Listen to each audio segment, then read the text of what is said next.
Great. Thank you so much for that wonderful speech, Prime Minister.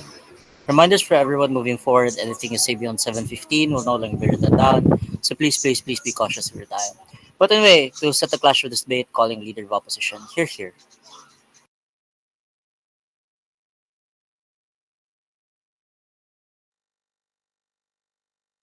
Yep, just give me 20 seconds. Sure.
I hope I'm clearly visible and audible.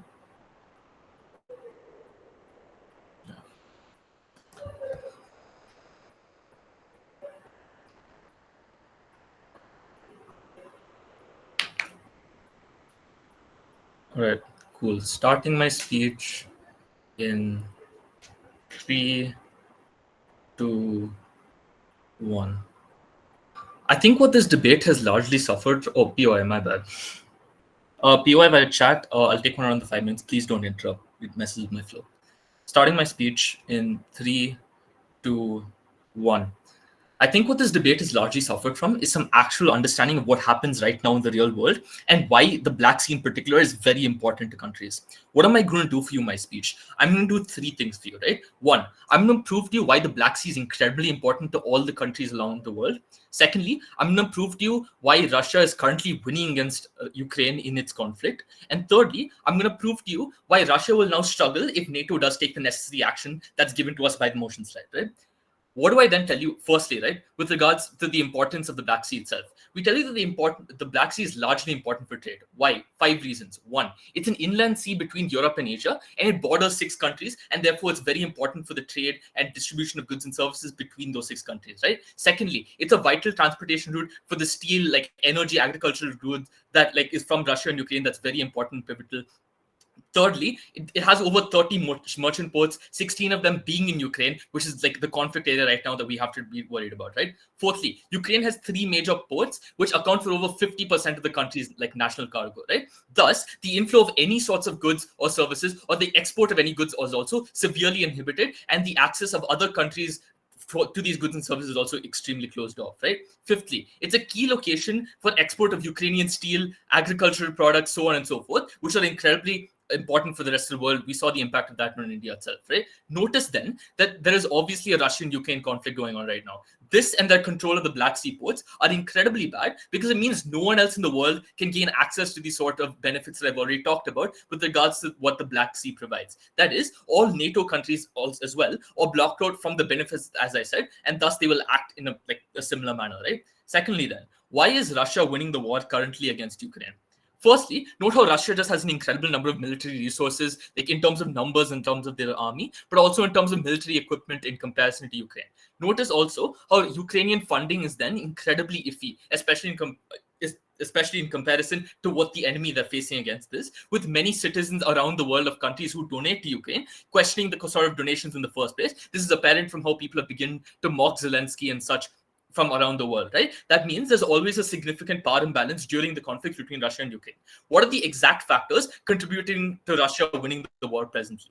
right? We tell you largely four things, right? One, we tell you endurance over territory, right? That is, the winning the war is largely about endurance rather than actually capturing the territory. That is, it's a game as to see how long the other side can make the other contribute to the war, right? That is, neither army can like completely drive out the other opposing army from the controlled land, and their goal is just to make the war longer and more strenuous for the other side. Ukrainian counteroffensive has already stalled, and it's largely just a defensive war from Ukrainian side while Russia continues its barrage of attacks, right? Secondly, with regard to battlefield dynamics and politics, right, we tell you that the current political stance is largely shaped and determined by what's going on in the battlefield. That is, within Russia, there are significant politics that are decided based on how well the Russian army itself is faring in the conflict. Momentum affects the morale of the soldiers and the actual productivity of the soldiers in the army themselves, and Ukrainian retreat could possibly amplify this sort of dissent, and this forces Russia to continue the aggression and not let off, right? The narrative of the West also may shift, questioning the effectiveness of their support to Ukraine. Like I've already mentioned, this is already kind of fleeting in many countries around the world. The longer this goes on, it gives more time for this narrative that we should probably stop funding Ukraine, or Ukraine isn't worth supporting to develop, right? What do we then tell you with regards to Putin's strengthened position at home, right? We tell you that there's already probably a pre-existing narrative that Putin has been pushing for years. That is, it's part of his core identity to not let go of the gas. Three reasons, right? Putin has remained in power for so long, he's created some sort of autocracy within Russia due to his cult of personality, right? But secondly, Putin's had a goal ever since he was a child to reunite the USSR largely. Ever since he was a kid, that's his business dream. Thirdly, so because of this, he largely hates the split between the USSR different countries and the fact that they're able to exert some sort of individual agency and their own sense of individuality. What ends up happening is these people largely hate this, and they continue to break statues and any previous remembrance of the USSR in the first place. Putin then uses this to strengthen his position at home by framing the conflict as something that the West is intervening with and causing this to create some sort of us versus them narrative within the people back home.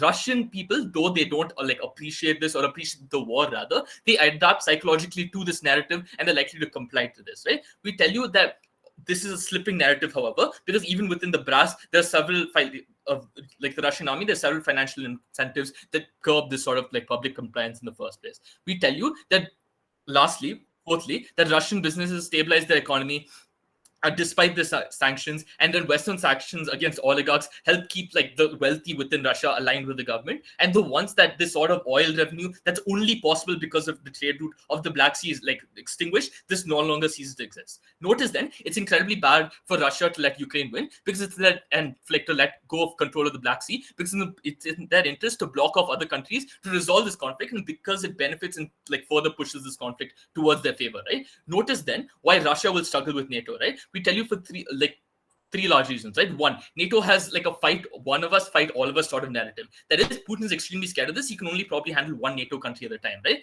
Then we tell you that by NATO stationing themselves and positioning themselves near the Black Sea, it's incredibly likely that we force Russia to make a move and to create some sort of stalemate sort of position and reassess their situation, because they have to back down. They can't engage with all of them at one time. Why does Russia need to back down? What are the challenges they're going to face when NATO actually takes up this sort of occupation within the Black Sea, right? We tell you three large things, right? One, Russia is probably going to face challenges economically, right? There is no major trading ally that Russia can access. There's no country to sort of give them funding. Russia doesn't innately have this, right? But notice, even if they sort of do get this funding, their currency is already screwed up. There's no way to stabilize this sort of currency. But also the people working within the military of Russia can no longer get the capability to contribute to the economy in any meaningful manner. They can't contribute to import and export because they don't have the sort of expertise in the first place, right? We tell you that Russia cannot, secondly, we tell you that Russia cannot rely on other countries such as China and such, because they're also engaged in their own internal conflicts. They also have other things to worry about, such as Taiwan, so on and so forth, right? It's an important clarification to make that acts as a direct response to Chinmaya's speech,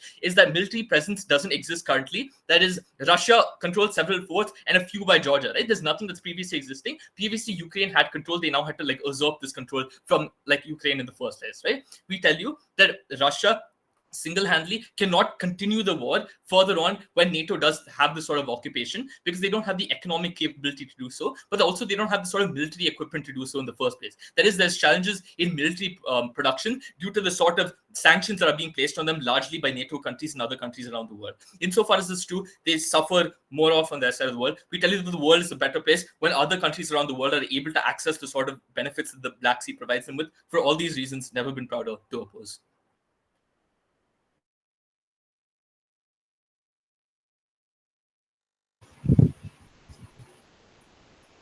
Great. Thank you so much for that wonderful speech, Leader of Opposition. To extend the case, confirm side, government calling Deputy Prime Minister. Here, here. Yeah, just 30 seconds, please.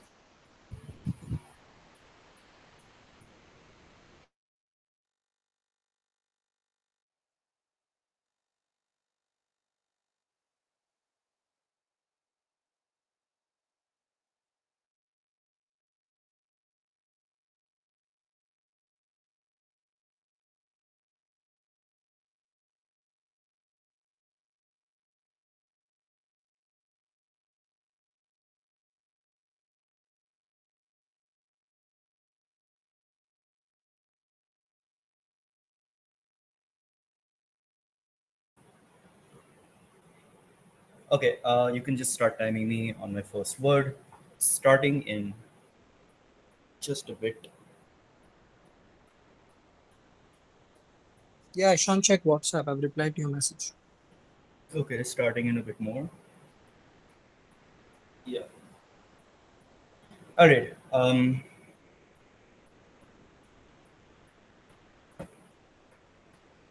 Everything NATO does is in response to something Russia has done. In this case, Russia has gone ahead and established some amount of dominance inside of the Black Sea. Our exclusive job here at government is to prove to you that NATO does not have to respond to this because it's a baseless occupation that leads to nothing. Russia's incentive is to maintain status quo in the Black Sea and do nothing further. Increasing NATO occupation there is going to further aggravate and disbalance the status quo that Russia also seeks to maintain. For these reasons, proud to propose. But first, responses to opposition. I think the largest claim is that Russia is going to win in Ukraine, and this is how they derive all their benefits. First, I can just tackle this, but then I'll also get an even if argument out of this. The first thing I can do is just straight up deny this. Check all your notes. Everything sounds like mech for Russia winning, but it's just an assertion. At best, all they can prove is that Russia is going to play a long war of attrition. We're going to show to you how a war of attrition is only going to lead to further escalation, therefore, in the Black Sea. But at best, it's uncertain what Russia is going to do. But secondly, the US position is not to stop funding the war in Ukraine. Biden literally last month signed a $275 million aid package, the largest aid package it's ever signed for Ukraine just now, and is going to expect it to reach Ukraine by August. We think that largely NATO does not want to give up Ukraine that easily. It will continue fighting Ukraine because it's like created a global narrative already. It's got multiple incentives. It's got empirical incentives to just not give up in Ukraine. For these reasons alone, because of NATO presence alone in Ukraine, we don't think it's likely Russia is going to win in Ukraine. But even if they win the war, fighting in the Black Sea would not be feasible for Russia due to the enormous amount of resources that they would be using in order to win the war against forces like NATO, against the massive amounts of re-rallying. What Ukraine is now doing is going on the counter-offensive. Russia has to play defense because right now, Russia is reserving resources. You don't want them to start weaponizing these resources inside of the Black Sea just because you start occupying this. We prove this again in further arguments. Opposition is right. It is a war of attrition, but now it would be a war of escalation, particularly inside the Black Sea, because those reserve resources come unreserved and start getting used. And no, Russia will not get this massive amount of economic gain just from occupying the Black Sea. If it would already be targeting the Black Sea over other things. All it wants to do is maintain a status quo dominance over the trade routes. We think that status quo dominance is perfectly fine for now because of other bigger fishes to fry. They, at best, get some economic blockades underway, under which they can get like some concessions, some trade sanctions. They get like their fancy energy deals back with Georgia. And we think that's okay in terms of like marginal benefits to Russia, insofar as we not create further aggravations and increase the aggression. So just because Russia is at war with Ukraine in one region, and as Chinmay says, it does not mean they also want to actively create more space inside the Black Sea. Russia won't occupy further. They want status quo. We think Russia, although does not lack capacity, it definitely lacks incentive to do this. Why? Why does capacity still exist in terms of reserves? We think Russia is excellent at naval warfare. If you want to bring in spec knowledge, I can too. Naval mines, electronic warfare, literally using GPS on the ships for both civilians as well as like military ships are extremely effective in the Black Sea, which is how Russia was able to establish its dominance position. Not only by like increasing occupancy via NATO, over here is going to be ineffective due to Russia having a comparative advantage. Even then, like Russia is able to mobilize its resources far further, which means this aggression aggression is going to be enough for NATO to have to overreact over and over again, but it's not enough for Russia to continually like dominate the Black Sea, right? Which is why we don't see Russia doing that right now. But even if we don't believe that, they lack immense amounts of incentive to deploy in the Black Sea, even if they choose to use their minimum capacity. We've given you reasons for this, right? Russia will inherently be forced to deploy only if NATO deploys further, if NATO tries to disrupt the equilibrium that they have established. Why? Because of political capital that's locked behind military generals who want to go to war, but they can't go to war because they lack like a basis to go to war for. If NATO starts occupying the Black Sea, they have a brand new, fresh basis for them to go all in arms against them. But B, to also maintain a strongman image for people like Putin, who want to always like be the aggressor, be the people who was reacting to NATO, reacting to them reacting, which means that NATO, like Russia, will be forced to increase escalation, forced to aggravate themselves in the Black Sea, if and only if NATO aggravates. They lack incentive otherwise because of the reasons that both of us, like the first and second speaker, have given to you. Now, exclusive further arguments that they have to deal with. Lack of preparation for the long term. We think it's strategically inefficient for NATO to go ahead and establish more dominance inside of the Black Sea, because hypothetically, there could be a long-term, high-intensity, high-scale war that nobody knows about coming within the next 3 to 10 years against Russia. We don't know how much like preparation is on Russia's side, but we know as NATO, like we have X amount of preparation. To avoid war, we must therefore like prepare for it. This must be communicated to citizens, and we must also be able to reserve forces for a larger war instead of waste like deploying it in the Navy right now. They have to prove why doing this is going to be the tipping point for this coming war, which may or may not come. In the face of uncertainty, the best thing you can do is prepare with certainty. But sure, before I move on to backlash to NATO itself, POIs. If your argument is that Russia does not exist in the Black Sea, what exactly is happening in Crimea? No, that's not our argument. Russia exists. My first lines were Russia dominates the Black Sea. They have a status quo position. They don't want to increase their dominance insofar as they're getting economic benefits from it. By dismembering this dominance, by establishing increased NATO forces, which is what NATO loves doing all the time, you're increasing the aggression from Russia in the first place. Backlash to NATO. One, on an international level, they've already like done successful negotiations in like things like the Taiwan Strait, right? Freedom of navigation of operations, some principles that they can apply here as well in order to not increase like international backlash, because NATO loves butting into shit. Secondly, on a localized level, we think from businesses getting like benefit from trade and otherwise like a relatively more peaceful zone, we think international trade would not be able to take place once NATO exclusively occupies this area. But even if it does, international trade takes place at a much reduced level, which means it's like direct harms on the citizens in terms of like greater tariffs, greater like trade protectionist laws, which means like trade itself does not happen, which harms like domestic imports. It's just a utilitarian harm. Plus, they already have claims, like some of these areas, such as Turkey, already have claims to the Black Sea, which means they're fighting in it on their own terms. If NATO comes in, NATO has incentive to take this fight away from them and take them into like a NATO within NATO war. The basis for Turkey is also like there empirically, like the Montreux Treaty of 1936, which tells you that Turkey has the right to use the Black Sea and dictate who navigates inside of it. War is bad for business. Therefore, our claim is a better business inside of the Black Sea means there's more incentive for all nations to cooperate in peace, which means we get also incentives for greater peaceful relationships in particular regions. If we can avoid war, we should do it. Propose.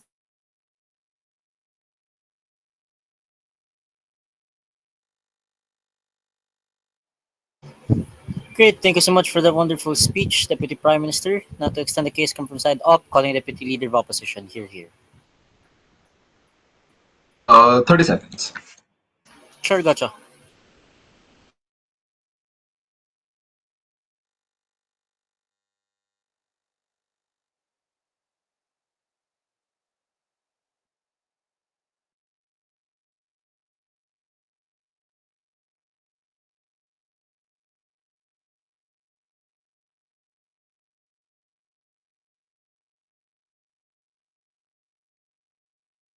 Oh, yeah, I'll do that at least for now. POS in chat after the 5th minute. I'll try and take one. No pressure problems.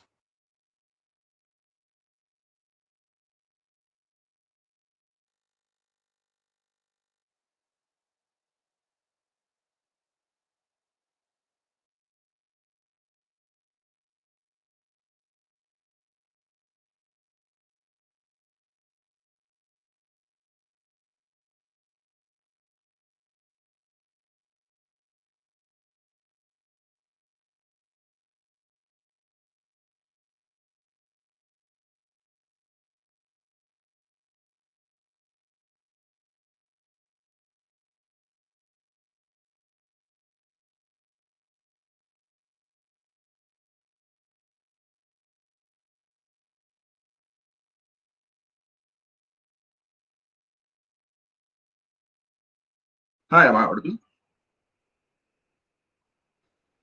and Audible visible? and visible. Awesome. Okay. Starting my speech in three, two, one, go. Before I go on to like argumentation and all that sorts, I just want to caveat two things, right? One, that Russia is targeting the Black Sea. They're not just present there. There are three reasons to this. Why? One, they just see the like necessary first step to like what Russia inherently is doing, right? The first step was inherently to go ahead and control Crimea, which by the way, you can look at a map. It actually faces the Black Sea from Ukraine. They're taking ports from Georgia and trying to take control over other ports that face towards the Black Sea, meaning that's probably required for like the things in order to gain control over the Black Sea. And I think even Ishan in his speech necessarily goes ahead and actually bites the bullet and say that they have this dominance in the first place. Two, you can already see Russia's already steps that they're taking right now, right? They already put nuclear drills within like the Black Sea. Necessarily, they wanted to actually take over this, but also the third thing, they're already mining for resources within there, meaning that they're taking away like the oil resources and all those resources, like natural like resources that are present within the Black Sea that is necessarily required for them. The second thing that Ishan like says, and this is what their case is entirely dependent upon, by the way, is that there is a benefit of the from the Black Sea that Russia has in order to go ahead and like what do you say trade with EU. I want panel. I just want to note one thing. Just think from common sense point before even you look at the actual stat. NATO fights against Russia in Ukraine, meaning there's literally no way that you can actually trade with EU because you're fighting through the European side as well. Notice what the alternative that Russia has right now, right? Notice that like they're already trading with Russian states right now. They're already trading with Asian states right now. They're actually trading within Asia for the things that they inherently have, meaning that this is how they're inherently maintaining their economy and they're maintaining their stuff right now, and that's how they're actually like what do you say keeping like their economy somewhat stable and actually fighting this war, right? Notice with this analysis and actually going to other alternatives like say China, Mongolia, and all the other nations within Asia, other nations within Asia, you don't need to depend on the EU. All this analysis of the benefit of Black Sea tie it back to what Amal necessarily talked about of the benefits of what the Black Sea gives to you. It gives you insane analysis for like four levels of what like the benefits of Black Sea are. None of it is accrued by the like European Union, just simply because of the fact that this war is essentially going on and Russia is not necessarily what do you say going ahead like Russia is not dealing with you and they have dominance over the Black Sea, right? So notice how does this play in like the whole like frame of this debate or like the burden of this debate. Go back to Chinmaya's speech. Chinmaya's speech is that you want like conducive to trade, and that's like the most important thing within like this whole debate, and this is like most important for nations. Notice that you're not getting it because you're not able to fight off you like thing. It's probably like a standstill in Ukraine. You're not getting the trade that you want, and Russia already has dominance. That you're doing fuck all for that and actually dealing with it, right? Notice that you're not getting the trade anyway. But even to deal with that, right? Notice that why he would probably want to have an expansionist, like what do you say, like Putin want to expand within like what do you say, Black Sea and actually target other nations. I think Amal has already done a great job at that, which notice they never deal with. Putin is inherently created an autocracy within Russia, and Putin's dream from a childhood was actually to have the USSR together, right? Notice that the Black Sea inherently gives him the way for not only economic control over the Black Sea, which the EU will necessarily get like affected with, but second thing is it's probably the easiest way to get control over ports and hence get like like entry point to other nations that were part of USSR in the first place, right? So notice all of this inherently proves two things, like three things actually, two things, right? One is the fact that they already have dominance and the fact that they're already trading with Asia, meaning EU is getting fucked right now. But two, it also proves the fact that why Russia will not be backing down any shape or form, right? But notice then the third thing, and I just want to flag this out, is that their idea of saying that Russia is not winning the war and all that sorts, their only response to the four points of analysis that Amal gave is that it's not true, it's just attrition, right? Go back to your streets, those mechanisms still stand. And I think at that point, Russia is still winning against Ukraine, right? Notice then what the alternative that we give. At a point where we prove that the impact to NATO is like there is an impact to like the EU right now and hence NATO and why Russia is winning, it becomes important to essentially increase the military stance that you have within the Black Sea as of now. Because even if they're actually winning a war against Ukraine, they won't be able to actually win a war against NATO if it comes in collective forces and actually increases its military forces as of now. Why is this the reasons? Like again, one, Amal is already given. But two, why are they you're less likely to get like some like backup from other like say quote unquote allies from them, and Russia allies more likely China? The four reasons for this. One, property sector challenges in like China. Beijing officials aim to avoid picking winners and moral hazards associated with bailing out poorly run localities. Two, property like sector is a central concern with local governments using shrinking budgets and prevent construction sites and site closures. Second mechanism, second mechanisms are the challenges and indicators to China, right? For efforts to stimulate demand, such as lowering down payments and making mortgages more accessible, appear to be falling, right? You have home sales floor space falling nearly 20%. China inherently falling off in their economy with evergreen also shorting, like falling apart, right? But thirdly, you have like financial struggles and potential bailouts that are inherently existing. As I said, like greenhouse, like the whole the evergreen situation that China has had, the governments are probably going ahead and actually calling out, like giving money for like bailouts and actually struggling to actually financially hold on to this, which kind of comes back to my fourth point, is that China inherently right now is going broke just simply because of the fact that they tried too many things. For example, is the BRI initiative kind of just falling apart. They get major like what is the sources of their income from Taiwan, and Taiwan inherently gets major of its thing from the Taiwan semiconductors, which they're inherently now setting up in the US. Notice with all of these reasons, you're probably not going to get any ally supporting Russia at this point, not taking one. So what is all of this now conclusively telling you? You probably are struggling in the Black Sea for EU. You definitely need some NATO stance there because that will benefit the EU right now. But notice that Russia can't stand against NATO right now because it has no one to actually support it, and its major supporter like China can't support them at this point. If all of this is true, the only way right now, and this is the beneficial aspect of it, is to necessarily strengthen your military right now. Why is this so? Because this is the only way then you can actually fight to get back the ports that you inherently lost, like Crimea and Georgian like ports that exist, get some dominance within like the Black Sea, and hence then get the trade and the benefits of like what the Black Sea inherently entails to you, and that's inherently how you get it within our side. So, panel, what do we have? What have we given to you within this debate has been very clear from the start, right? Notice that in their side, they're probably like mechanisms or analysis just simply comes with the fact that you can go ahead and like trade with you. We proved to you that that's false in and of itself. They say that they also bite the bullet that why Russia is so pretty dominating the Black Sea at the moment, and why it is necessarily a requirement right now to actually increase your military stance and take over Black Sea from the NATO's perspective. With all of these reasons, you must vote opposition.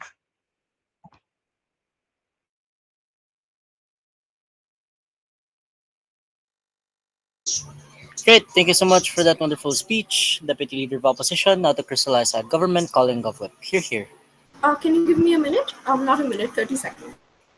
Oh yeah, sure.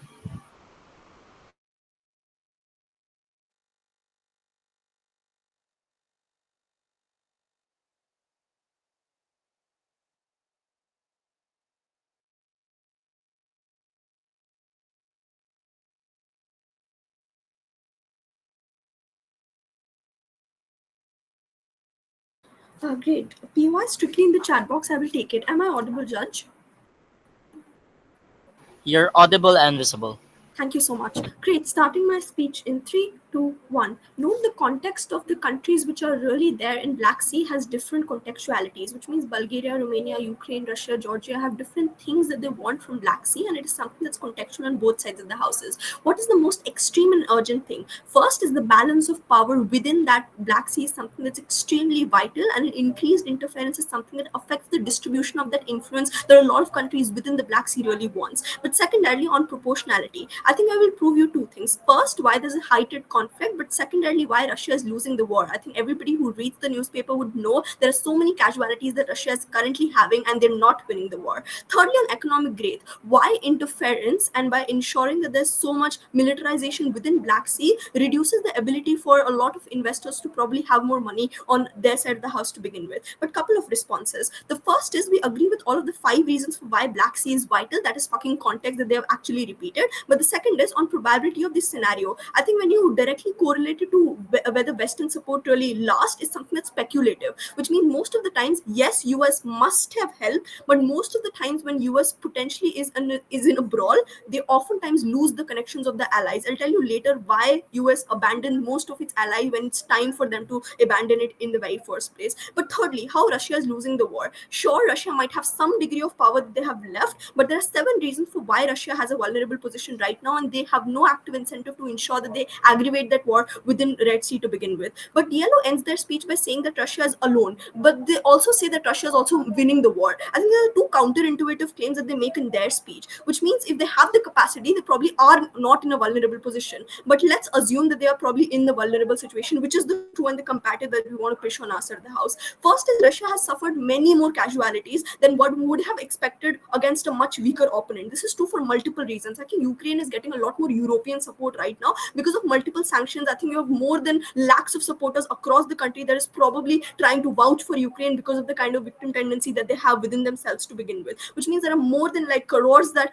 Russia has probably left on casualties. But second, I think Russia has literally lost one of the most important military infantries that they have, which means the guard naval or the infantry guards, which are extremely brigades, which are extremely important for Russian units, have been eviscerated by the Ukrainian commanders by themselves because of the kind of, let's say, war that is happening. I think thirdly is on loss of ammunition. I think ammunition and the show of military, etc., is something that's extremely close to Russia. I think that has been extremely staggering for the last couple of weeks. I think we've lost more than 2,000 tanks, and this is an important spec knowledge that I'm telling you from the newspaper that I read, and this is true for most of the newspaper readers in the very first place. There has been so many loss in artillery systems. There have been so much loss in infantry fighting vehicles. All of this proves there's a lot of tank loss which has happened and which has really costed Russian army in the very first place. And on a comparative, Ukraine has also lost much, but I think Russia is in a much more vulnerable position as we have imagined in the last decade. The last thing I want to prove is Russia has also lost its best weapons. This also looks like air defense systems. The kind of unstoppable ballistic missile that they used to sell to India is something they've also lost. And this is a country battery radar, and most of the fledged economies, or let's say the military that they have, has also been lost and obliterated to a larger degree, which means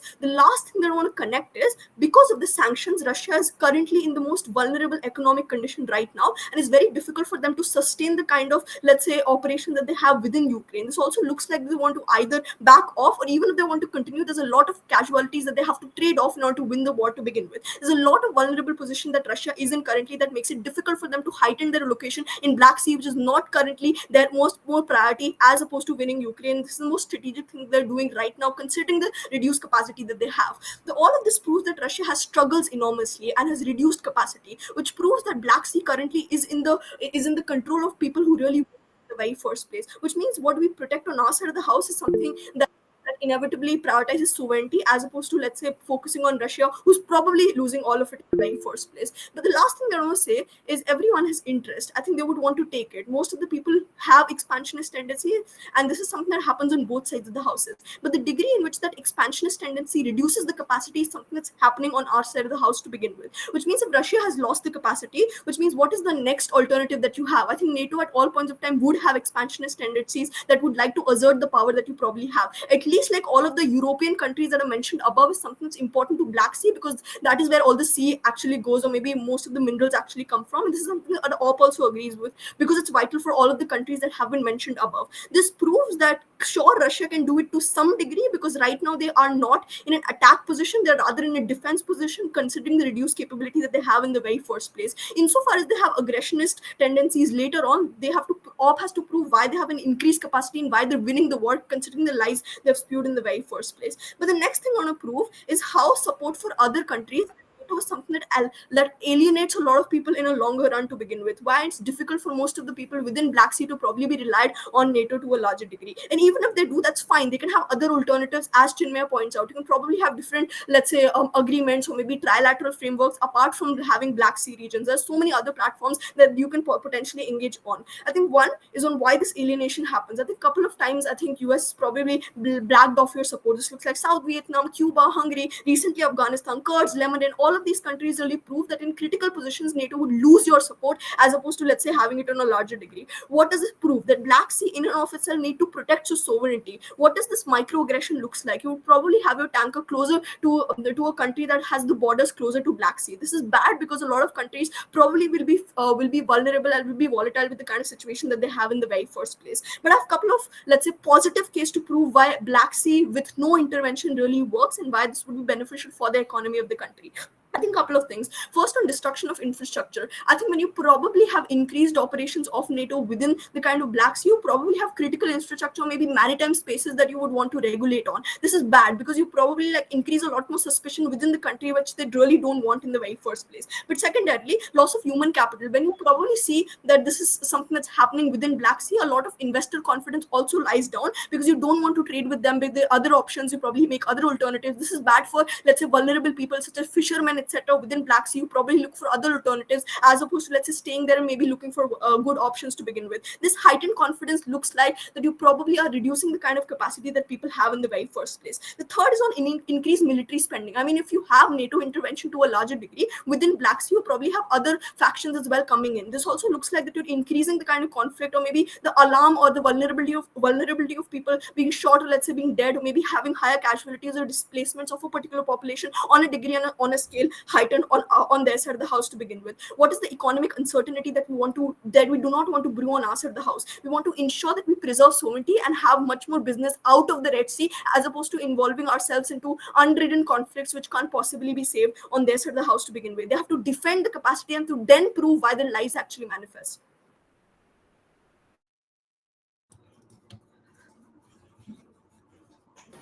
Thank you so much for that wonderful speech, Government Whip. Now to crystallize side opposition calling up whip. You're here. Thank you. I'll start in like 5 seconds. Thank you just before I start to my teammates for being like really, really good throughout this competition, actually putting up with my nonsense. So I will start in 3, 2, 1. The way I'll do the speech is first give you some clarifications, explain our framing and its importance and our easiest pathway to victory, which we just win because of like GovWeb's speech just now, and then give you 2 questions. Does escalation truly happen? Who proves that it happens? And is it necessarily a good thing or a bad thing? Second, is there a positive from the presence of NATO there? And then I'll just weigh everything for you and actually explain why we win. On clarifications, here's what this side failed to do, right? They explain why Russia will allow trade to the EU. They never actually do that. We give analysis that shows that Russia is winning the war by keeping control in the region to maintain money and selling oil to Asian countries. There is no response to that other than saying, oh yeah, Russia is really shit. I'll get to that in a second, by the way. But what this crucially means is when DPM comes up and says NATO can go ahead and fund the war in Ukraine, specifically in mainland Ukraine, Russia will not have an incentive to go and sell to the European Union, which controls the vast majority of NATO presence. What this means then is that the business end of the situation that they've been talking about since first speech is conceded to and lost because there's no business happening to European Union.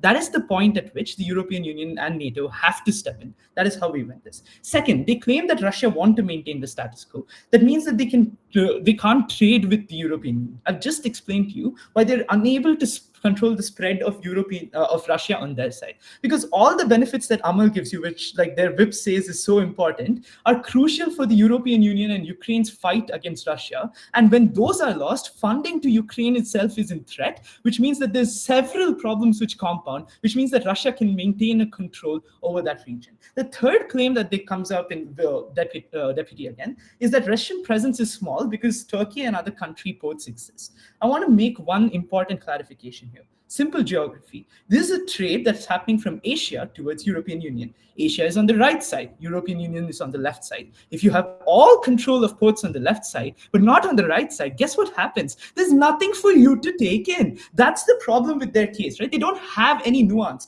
Their entire Asian side is blocked off. Russia did the first thing that they did was take over Crimea. They've been taking over Georgian ports. It cuts Asia off from Europe. This is the crucial harm. This shows why NATO has to intervene. Fourth and final, most ridiculous analysis that that comes out in web is that Russia is losing. This is laughable, right? Because if it's true, it's all the more reason to go in and win the war. If Russia is unable to escalate, it's all the more reason to go and win the war. They say that Russia is an aggressive country, but give you strategic analysis as to why Russia cannot escalate the war because they don't have capacity to do so. They lose their speech and they lose their case by their own analysis at that point of time. But more importantly, the mechanization for this is kind of ridiculous. They say that casualties exist. This is not CSGO, dude. But irrespective, right? I want to make clear one thing over here and the framing and its importance. Russia will keep fighting local countries. We've proved to you that they have the capacity to fight local countries because countries like Ukraine, even with their funding, are unable to keep up with like the amount of spending that Russia can do internally. And we have mechanized you from first speech as to why they're able to maintain internal economic spending, right? Secondly, they will keep control of trade from Asia. They control the ports on the right side, which come from Asia. Third thing, they will trade with Asia and not the European Union. Why? Because guess what? The European Union is against them. There's no reason for them to trade with the European Union. They don't actually provide any incentive analysis or any mechanization as to how this happened. DPM concedes that you posit probably sanctions on Russia. DPM concedes that NATO fights through Ukraine mainland, but just not through this port because guess what? Some fishermen can get sad. Third, then fourth thing then, without NATO intervention in the Black Sea, you are screwed in Europe. Why? There's a large amount of economic loss at the point when Russia cuts that off. The analysis that Arvind gives about why China is in the shit means that Russia can trade more heavily with China with the materials that's going to the European Union. All of that means that there's an incentive to preserve the trade within the region, all of which means that the European Union is left scrambling for resources which are so crucial to them. That is the importance of that analysis. Finally, then, why NATO intervention in that area wins the war, right? Because without the China trade, which won't exist on their side, Russia fails. Without the amount of like escalation capacity that WIP comes out and proves for us, Russia fails and falls out. Two questions then. First, does escalation happen? Their first argument in PM is that yes, because they'll run a boat over a fisherman or two boats will collide. Here's the real analysis. NATO war against Russia policy means that Russia has to fight all the nations of NATO. They can't do that. Even if you don't buy our analysis, even if you buy nothing else, WIP proves that for you by saying that Russia are in a losing capacity. They cannot fight every single person, which means they're unable to escalate, they're unable to win. Secondly, we prove that Russia doesn't have allies. The only way in which China would have been able to help them would have been if China had its own internal economy. They don't. The only way in which you cut off this help is if you go ahead and cut off the regional trade routes that exist. That is the regional hegemony that Russia wants to preserve. The second argument they made is that NATO can help everywhere but the Black Sea. The first thing to say is that Russia is already in the Black Sea. Second, we've proved to you why it's important for NATO to go ahead and establish a presence there, for it to win the Ukrainian war, for it to be able to maintain disallow the regional hegemony that Putin wants. All of these are concrete reasons as to why the escalation from the Russian end simply cannot afford a NATO intervention. I'll take a POI. Wonderful. For the Russian ships to capture the Ukrainian ports, do you or do you not stipulate, because geography, that they have to enter maritime boundaries and enter territory currently occupied by NATO, NATO countries, NATO ally countries? Yeah, very good. That's what they did. They went ahead and captured Crimea, dude. Like, they went ahead and captured Crimea. That was the first thing that happened in the Russian war. Like, geez. Okay, second question. Is there a positive from NATO presence, right? The argument they make is that long-term war is bad. But Russia is good in the sea and it's not effective to fight against them. This comes out at DPM. WIP says that Russia is unable to stand for war in the long period of time. Inherent conflict, I think so. But here's the issue, right? NATO has sponsorship from half the most powerful nations in the world. This means they can actually go ahead and stay for war in the long period of time. Second, they can detect ships. Like, what is their analysis about not being able to detect submarines?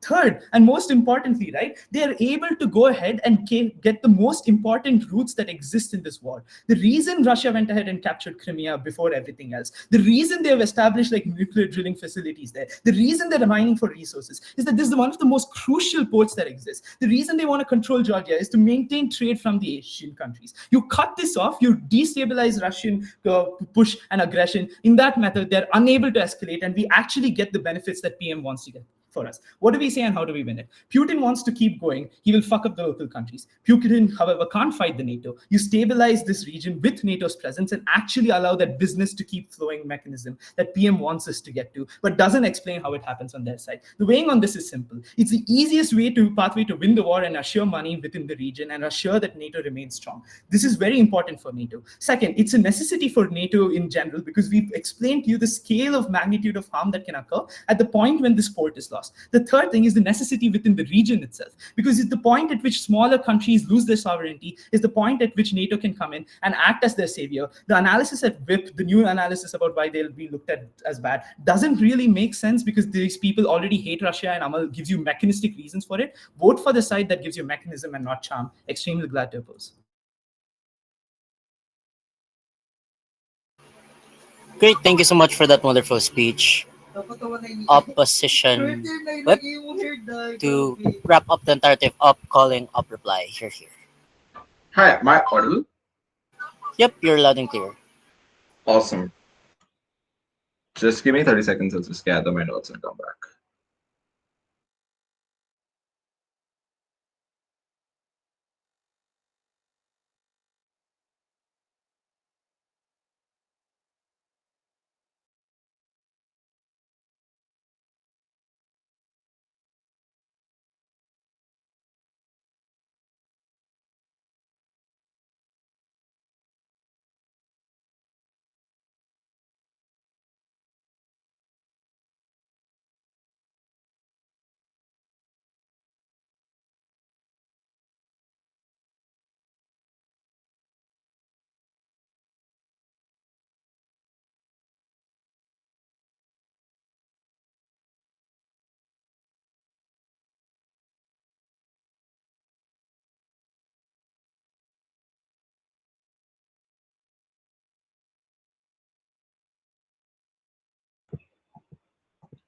Hi, hopefully I'm audible and visible. Yep, you are. Perfect. Okay.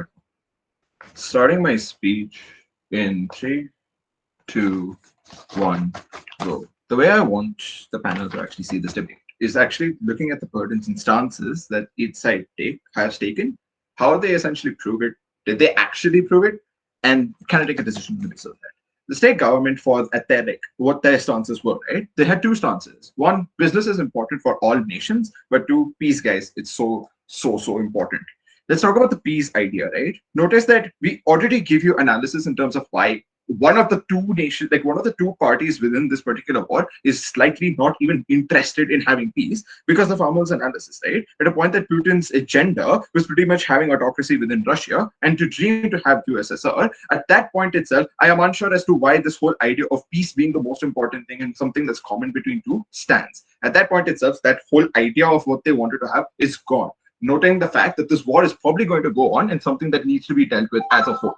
But second thing, business is very important, right? And I want to caveat something. The idea that before like they talk about peace, and this is how like Chinmaya kind of said, is that notice that if you have ports and all of that sorts, this is all illegal parts and hence NATO will intervene. Sure, that's why like NATO went ahead, like that's why Russia went ahead and took on Crimea. I'm guessing Crimea and Ukraine was never part of like NATO in that sort. I'm guessing that they can't do it with any other ports. I'm guessing Georgian ports are not part of NATO. I'm not sure.